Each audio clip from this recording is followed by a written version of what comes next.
नमस्कार दोस्तों, आप देख रहे हैं क्रैक यूपीएससी विदर्स और आप देख ये जो आपके लिए टॉपिक है वो है एचपीएस 2013 का जो पार्ट 4 बचा था उसके 75 क्वेश्चन ऑलरेडी हो चुके हैं। उसके 3 पार्ट हमने अपलोड कर दिए हैं। 2012 का भी 2 पार्ट में अपलोड कर दिया है, उसका डिटेल्ड एक्सप्लेनेशन अपलोड किया है। तो ये इसका 4th पार्ट है और ये 4th पार्ट में 76 टू 100 क्वेश्चन हम कंप्लीट करेंगे। तो लेट्स गेट स्टार्टेड। जो बाकी की वीडियोज़ है उसका लिंक जो है डिस्क्रिप्शन में दे दिया जाएगा, अगर आपने वो नहीं देखे हैं तो प्लीज़ देखें। तो लेट्स गेट स्टार्टेड। पहला क्वेश्चन है कि which of the following statement given below are correct. Bihar has the highest decadal growth, decadal जो भी 2001 से 2011 के बीच में decadal growth of population, while Kerala has lowest. और the best performing state in terms of growth rate during the 2011-12 in during 2011-12 in Bihar is Bihar. I think इसका answer दोनों ही है। तो ये वाला तो उतना रेलेवेंट पार्ट नहीं है, लेकिन आप 2011 की जो सेंसस है उसको थोड़ा सा ठीक से कवर कर ले, क्योंकि नई सेंसस नहीं हुई है। तो अनलाइकली क्वेश्चन आएगा इस पे, बट फिर भी आपको थोड़ा सा ध्यान होना चाहिए। फिर नेक्स्ट क्वेश्चन है कि which one of the following is taken as the base year estimating GDP constant price in India during 2012-13। तो 2004 और 5 था। अभी क्या है, 2011-12 बेस ईयर है कांस्टेंट प्राइस पे जीडीपी कैलकुलेट करने के लिए, या हमारा पर कैपिटा इनकम कैलकुलेट करने के लिए। तो 2011-12 क्या है, बेस ईयर जो है शिफ्ट किया है कब से, 2015 में ये शिफ्ट हो गया था 2004-5 से 2011-12 के लिए। तो नेक्स्ट है हमारा कि which Indian state has the lowest death rate according to the census. उस टाइम क्या है, 2011-12 में सेंसस उस लेटेस्ट हुई थी, तो उस वजह से इसके ज़्यादा क्वेश्चन है। तो वेस्ट बंगाल की लोएस्ट जो है डेथ रेट थी। फिर नेक्स्ट है कि national park is provide protection is provided to. तो फ्लोरा और फौना दोनों को ही, मतलब पेड़ पत्तियाँ और फूल और वो जो भी जानवर जो एनिमल्स है उनको सबको प्रोटेक्शन जो है नेशनल पार्क में मिलती है। ठीक है। फिर नेक्स्ट क्या है कि सॉइल, ये सेम क्वेश्चन जो है लास्ट ईयर में 2012 में पूछा गया था, इसलिए पीवाईक्यूज बहुत इंपॉर्टेंट है। Soil erosion can be prevented by afforestation. Deforestation से तो और ख़राब होगी, ओवर ग्रेजिंग से भी और ख़राब होगा, वेजिटेशन रिमूवल को भी वही बोलते हैं। तो वो झूम कल्टीवेशन टाइप्स है। तो ये वेजिटेशन रिमूवल क्या है, झूम कल्टीवेशन की वो एक शिफ्टिंग कल्टीवेशन का टाइप्स है। तो उस पर भी सेम क्वेश्चन आया हुआ है। तो एक ही क्वेश्चन पेपर में भी ये सेम चीज़ें होती रहती हैं।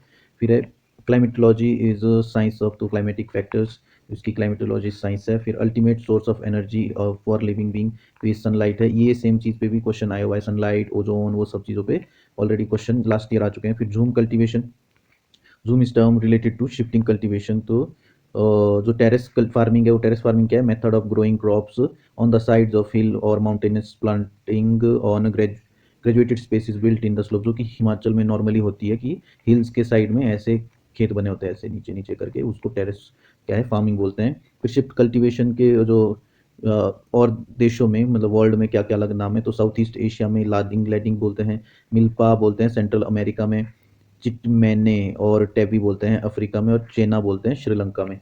फिर इंडिया के जो डिफरेंट डिफरेंट जो पार्ट है उसमें क्या क्या झूम बोलते हैं नॉर्थ ईस्टर्न स्टेट में।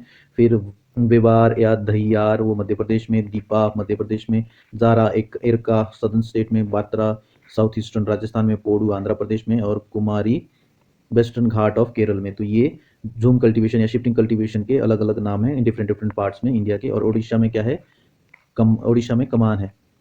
कमान उड़ीसा में है, कुमारी वेस्टर्न घाट केरल में है, पोडू आंध्र प्रदेश में, बत्रा बत्रा कहाँ है, सदर्न ईस्ट राजस्थान में है, और जारा और एरका सदर्न स्टेट्स में है, दीपा मध्य प्रदेश में, विरार विवरा विवार विवार और दहियार मध्य प्रदेश में ही है, झूम नॉर्थ ईस्टर्न स्टेट में है।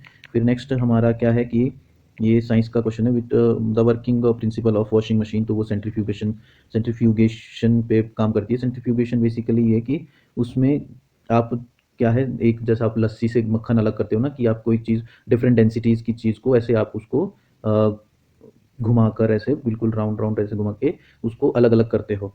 तो उस जैसे ही लस्सी में से मक्खन हो जाता है, वो सेंट्रीफ्यूगेशन है। फिर dialysis is a process to remove waste products and excess fluid from the blood when the kidney stop working. तो डायलिसिस होते हैं लोगों के जिनको किडनी फेलियर होता है। फिर रिवर्स ऑस्मोसिस क्या है, osmosis is the water moving through a semi permeable membrane from lower to higher concentration. मतलब ऊपर थोड़े बोल्डर्स पड़े हुए हैं, नीचे और रेत पड़ा हुआ है छोटा छोटा, उससे नीचे क्ले पड़ी हुई है, तो पानी जो है पास हो रहा है इससे, तो वो फिल्टर आउट हो जाएगा।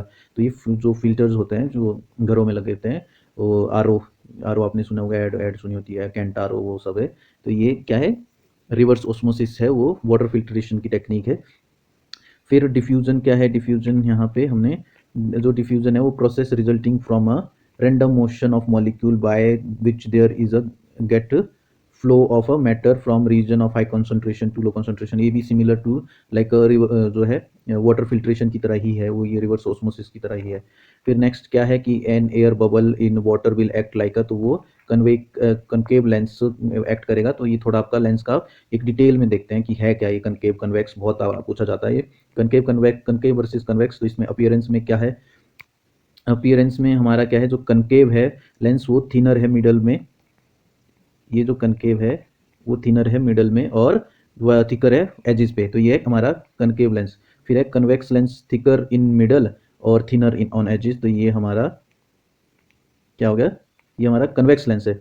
तो कन्वेक्स में एक्स है लेकिन उसकी शेप एक्स की तरह नहीं है, उस जो कनकेव की शेप एक्स की तरह है, थोड़ा सा जस्ट कॉमन सेंस लगाने के लिए। ऑल्सो नोन एज, इनको जो कनकेव लेंस है उसको डाइवर्जिंग भी बोलते हैं, क्योंकि इसमें जो भी वो रेज पास होती है वो डाइवर्ज होती है, ऐसे ऐसे पास होती है। अगर ये लगा हुआ है यहाँ तो इसमें से डाइवर्ज होगी, लेकिन जो कन्वेक्स लेंस है उसको कन्वर्जिंग भी बोलते हैं, क्योंकि उसकी जो रेज है वो कन्वर्ज होती है। फिर एप्लीकेशन, जो कनकेव लेंस है उसको use in glasses, some telescopes, spy holes of in the doors, etc. It is also used for the correction of the problem of short sight। तो शॉर्ट साइट की problem को दूर करने के लिए कौन सा लेंस यूज होता है, कनकेव लेंस यूज होता है। फिर और जो दो कन्वेक्स लेंस है वो use in camera, overhead projector, projector microscope, simple telescope, magnifying glasses. और मैग्नीफाइंग ग्लासेस और जो होते हैं ना वो आप लोग, हम लोग स्कूल में यूज करते थे ऐसा यू, उसमें डंडी और उसे पेपर जलाते थे हम लोग, तो ये मैग्नीफाइंग ग्लास यूज लैब में होते थे, साइंस लैब में। तो वो magnifying glasses etcetera use, it is use for the concentration of the problem of correction of the problem of long side. तो कन्वेक्स जो है इसके लिए लॉन्ग साइड के लिए, दूर की दृष्टि दूर करने के लिए कौन सा लेंस यूज होता है, कन्वेक्स। और नज़दीक की दृष्टि दूर करने के लिए कौन सा यूज होता है, कनकेव।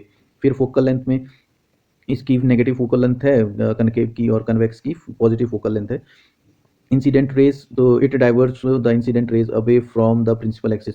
तो प्रिंसिपल एक्सिस ये है, ये रेज आ रही है, ये हमारा कनकेव लेंस है, और फिर ये डाइवर्स करेगा इन रेज को, ये जो प्रिंसिपल एक्सिस है। और जो हमारा कौन सा है, कन्वेक्स लेंस है, वो जो प्रिंसिपल रेज है उसको कन्वर्ज करेगा उसको ऐसे। तो ये कनकेव जो है diverge the incident rays from the principal axis, और जो कन्वेक्स है वो converge the incident rays towards the principal axis. फिर नेक्स्ट है कि टाइप्स ऑफ इमेज, किस टाइप की इमेज फॉर्म करता है। फिर the image formed by concave is an upright, virtual and smaller size then the object. तो ऑब्जेक्ट अगर ऐसा बड़ा है तो इसमें जो मिरर, जो कन्वेक्स में कनकेव लेंस में है वो छोटा दिखेगा। The position of the image formed in is in between the lens and the object regardless the position.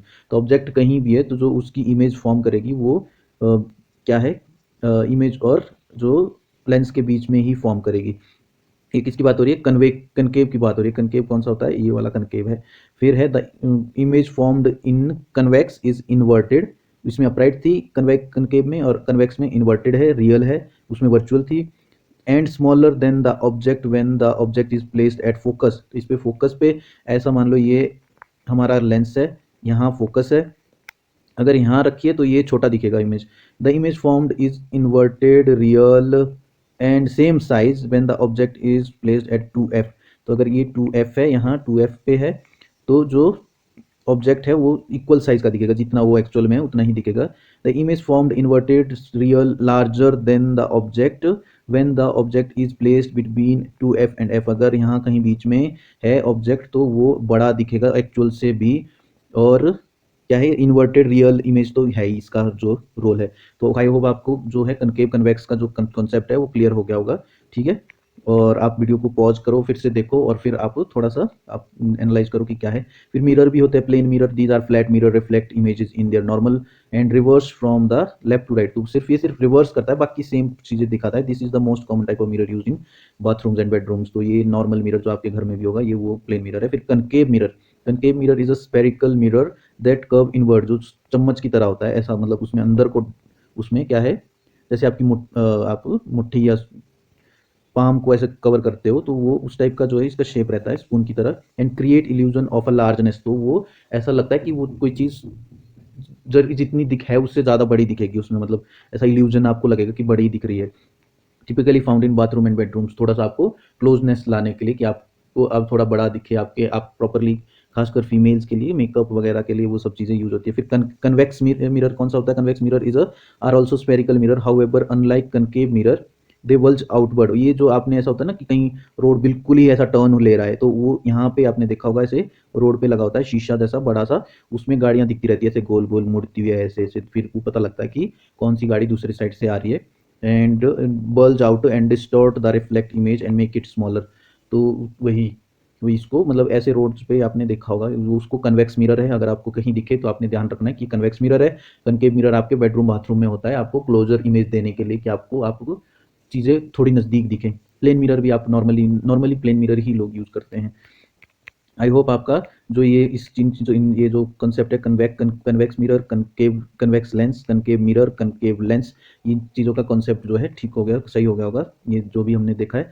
फिर डिफ्यूजन ऑफ लाइट क्या है? डिफ्यूजन ऑफ लाइट तो वो किसकी वजह से होती है? डस्ट पार्टिकल की वजह से होती है। Light diffusion refers to the process by which light is scattered. तो लाइट ऐसे स्कैटर्ड हो जाती है और spread out in various direction as it interacts with the medium और मटेरियल। तो जैसे डस्ट पार्टिकल है तो उसके साथ जैसे इंटरेक्ट करती है वो डिफ्यूजन हो जाता है उसका, लाइट डिफ्यूजन वेरियस डायरेक्शन में। ठीक है। फिर नेक्स्ट है क्वेश्चन कि the characteristics odour of a garlic is due to, तो वो किसकी वजह से होता है? सल्फर कंपाउंड की वजह से होता है। लेकिन यहाँ जैसे एसिटिक एसिड है, acetic acid is a byproduct of fermentation, fermentation आपको पता होगा। And gives vinegar its characteristics odour, तो विनेगर में एसिटिक एसिड होता है। फिर है which one of the following is an active component? Menthol, menthol क्या? Menthol is an organic compound, more specifically monoterpenoid और मेड सिंथेटिकली और ऑब्टेन्ड फ्रॉम ऑयल और कॉर्न मिंट। जितने भी टाइप के मिंट है ना, ये पेपर मिंट और अदर मिंट है, जो कॉर्न मिंट है, उनसे मिंथॉल मिलता है। मिंथॉल आपने वो ऐड भी देखी होगी, मिंथॉल बदल दे आपकी ज़िंदगी, वो सब है सोचने का तरीका। फिर ये जो क्वेश्चन है clove oil which of the following is an active component of clove oil, तो क्लोव ऑयल का कंपोनेंट क्या है?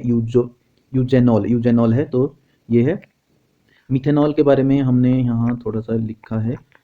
मिथेनॉल क्या है? Methanol is and its derivative product such as acetic acid और formaldehyde created by chemical reaction are used as a base material in acrylic plastic। acrylic plastic में base material use होता है। Synthetic fibre में and fibres use to make clothing के लिए जो use करते हैं फाइबर्स, उसमें भी ये base material as a use होता है। फिर adhesives, paints and plywood use in construction and as a chemical agent in pharmaceutical and agrochemicals. तो मिथेनॉल का ये यूज है, तो ये आपने देख लेना है। नेक्स्ट हमारे पास है क्वेश्चन कौन सा है कि which one of the following is not essential micronutrient? तो इसमें एसेंशियल माइक्रोन्यूट्रिएंट फॉर प्लांट्स, तो सोडियम एसेंशियल माइक्रोन्यूट्रिएंट नहीं है। हम देखते हैं कि कौन कौन से एसेंशियल माइक्रोन्यूट्रिएंट्स है। तो 7 एसेंशियल माइक्रोन्यूट्रिएंट है प्लांट के लिए।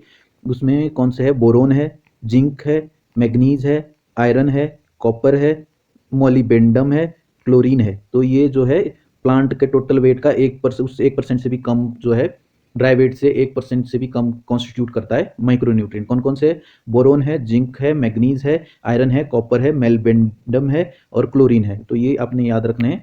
फिर हमारे जो ह्यूमन में माइक्रोन्यूट्रिएंट्स होते हैं और उनसे जो डेफिशिएंसी होती है, एनीमिया, आयरन डेफिशिएंसी, आयरन की डेफिशिएंसी से होता है गोइटर, मेंटल रिटार्डनेस, आयोडीन की डेफिशिएंसी से होता है रिकेटेड बोनलेस और बोन लॉस और मसल वीकनेस, विटामिन डी की डेफिशिएंसी से होता है मेगालोब्लास्टिक एनीमिया और impaired brain function, vitamin B12 deficiency से होता है। फिर ऑस्ट्रोपोरोसिस, ये किसकी? कैल्शियम की डेफिशिएंसी से होता है। इम्पेयर्ड विजन ब्लाइंडनेस, वो विटामिन ए की डेफिशिएंसी से होता है। मसल क्रैम्प, फटीग, वो मैग्नीशियम की डेफिशिएंसी से होता है। तो ये ह्यूमन में जो माइक्रोन्यूट्रिएंट्स है उनकी डेफिशिएंसी से ये चीज़ें, ये बीमारियां हो सकती हैं।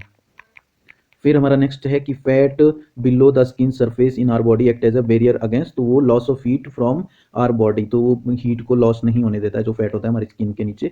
फिर है कि the ant bite they inject, वो उसमें कौन सा एसिड होता है? तो उसमें फॉर्मिक एसिड होता है। तो इसके बारे में भी हमने थोड़ा सा देखा है कि सिट्रिक एसिड कहाँ मिलता है? ये हमारे सिट्रस फ्रूट में, lemon, lime, oranges, tomatoes, pomegranates, grapes, berries और पाइनएप्पल में कंटेन होता है सिट्रिक एसिड। मैलिक एसिड कहाँ मिलता है? एप्पल में मिलता है, कंटेन ए लॉट। और फिर बनानास, पोमेग्रेनेट, ग्रेप्स, बेरीज और टोमेटो, ब्रोकली, इसमें भी होता है, लेकिन एप्पल में है, एप्पल में ज़्यादा होता है। Oxalic acid found in beets and green leafy vegetables, तो ऑक्जेलिक एसिड किस में मिलता है? ग्रीन लीफी वेजिटेबल्स में। Ascorbic acid citrus fruit, berries, green leafy vegetables, और ये तो एस्कॉर्बिक ऑल्सो इसको विटामिन सी भी बोलते हैं, तो विटामिन सी तो नॉर्मली है। फिर टार्टिक एसिड ग्रेप्स में, टेमरिंड जो इमली है, एप्पल, एप्रिकॉट्स, बनाना, ऑल इसमें टार्ट्रिक टार्टिक जो है एसिड पाया जाता है। फिर हमारा नेक्स्ट है कि जो स्टोन्स फॉर्म करते हैं ह्यूमन की किडनी में, वो किसके वजह से होता है, वो कैल्शियम ऑक्सलेट की वजह से होता है। फिर क्रायोजेनिक इंजन, ये आपने सुना होगा, आजकल जैसे इसरो जो है वो लॉन्च कर रहा है रॉकेट रॉकेट टेक्नोलॉजी, तो क्रायोजेनिक इंजन, क्रायोजेनिक फ्यूल होता है, उसको रॉकेट में यूज करते हैं, तो वो रॉकेट टेक्नोलॉजी से रिलेटेड है। फिर है कि in eye donation which of the following part of donors eye is utilise, तो कोरोना यूटिलाइज कॉर्निया यूटिलाइज होता है, बाकी चीज़ें नहीं यूटिलाइज होती है। The major component of honey is fructose, ये क्वेश्चन सेम डिट्टो इन्हीं चीज़ों पे, फ्रक्टोज, ग्लूकोज, सक्रोज, ये लास्ट 2012 के क्वेश्चन पे मैंने सब डिटेल में एक्सप्लेन किया है, आप वहाँ जाके देख सकते हैं। फ्रक्टोज ग्लूकोज क्या है, तो इसमें हनी में, क्योंकि फ्रूट से हनी बनता है, फ्रूट के जो न्यूट्रिएंट है, क्या मधुमक्खियाँ यूज करती है, यूटिलाइज करती है, तो उसमें क्या है, फ्रक्टोज होता है। और सक्रोज क्या है, शुगर केन से होता है, शुगर केन से मिलता है। और ग्लूकोज जो है हमारे ब्लड में होता है, वो ये मतलब वैसे अच्छा होता है, लेकिन ज़रूरत से ज़्यादा हो जाए तो क्या है, वो प्रॉब्लम क्रिएट करता है। फिर हमारा है जी, नेक्स्ट क्वेश्चन है कि arteries supplying blood to the heart, वो कौन सी है, कोरोनरी आर्टरीज है। और the fat content, average fat content in buffalo milk वो 7.2% है। फिर हमारा which one of the following fuel causes minimum environmental pollution, तो हाइड्रोजन है। और उसमें हाइड्रोजन, ग्रीन हाइड्रोजन की बहुत बात चली है हिमाचल में खासकर। Hydrogen is categorise green when it is extracted from water, water से एक्सट्रैक्ट किया जाता है, H2 होता है ना, तो वो क्या है, using water using electrolysis powered by renewable energy, तो वो भी रिन्यूएबल, ऐसे नहीं कोल यूज कर रहे हैं फिर उसको एक्सट्रैक्ट करने के लिए भी, इसमें भी रिन्यूएबल एनर्जी जैसे hydro electric power in energy है, solar energy, and is as seen as a crucial help for to decarbonise industry. तो हाइड्रोजन एक लेस पोल्यूटेड जो है वो है, फ्यूल है। फिर स्टैंडर्ड भाई 18 कैरेट गोल्ड है, तो उसका क्या मतलब है, तो 18 कैरेट गोल्ड में 18 पार्ट गोल्ड के होते हैं, 6 पार्ट अदर मेटल के होते हैं। फिर लास्ट क्वेश्चन आज का, which one of the following type of glasses can cut off ultra violet rays, तो उसको वो है Crookes glasses. Crookes glasses is a kind of glass which contain mainly cerium and oxide, cerium oxide and silica. The cerium oxide can sharply absorb the harmful UV rays coming from sun, so it is used in sunglasses. तो sunglasses में कौन सा हमारा glass होता है, क्रूब्स glass होता है, क्योंकि इसमें सेरियम ऑक्साइड और सिलिका होता है जो कि यूवी रेज को क्या है, अब्जॉर्ब करता है। सो ये हमारा 2013 का क्वेश्चन भी सॉल्व हो गया है। इसकी जो पीडीएफ है वो आपको मेरे टेलीग्राम चैनल पे मिलेगी, जिसका क्या है, @crack UPSC with us, crack UPSC with us, वो क्या है, कमेंट बॉक्स में आपको डिस्क्रिप्शन में लिंक भी मिल जाएगा, जो टेलीग्राम चैनल का है, तो वहाँ पे आपको पीडीएफ मिल जाएगी। Thank you for watching.